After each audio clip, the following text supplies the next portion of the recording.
சில இடத்துல நம்ம பாவம் செய்கிறதற்கு தீவிரமாய் ஓடும்போது ஆண்டவர் அந்த இடத்துல சூழ்நிலை ஏதாவது விதத்தில் ஆண்டவர் மாற்றிடுறாரா, உடனே ஆண்டவருடைய பிள்ளைகள் சுதாகரிக்கணும்.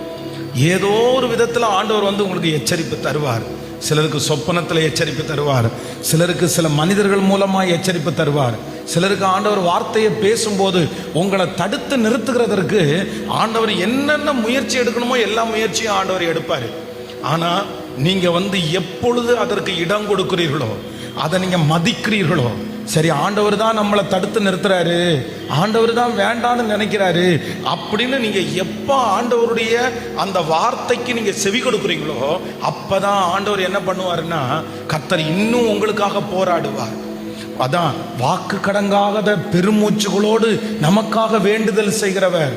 நம்மளை அப்படியே விட்டுற மாட்டாரு, சத்துருடைய கையில அப்படியே ஒப்பு கொடுத்துட மாட்டாரு.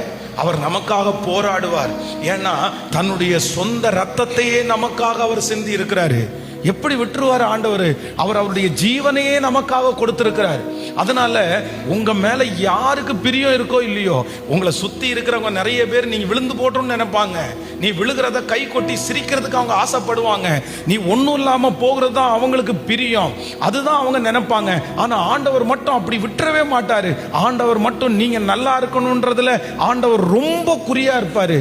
ஆனா நீங்க என்ன பண்ணணும் அப்படின்னு சொன்னா, நீங்க பிசாசுக்கு இடம் கொடுக்காம நீங்க ஆண்டவருக்கு இடம் கொடுக்கணும்.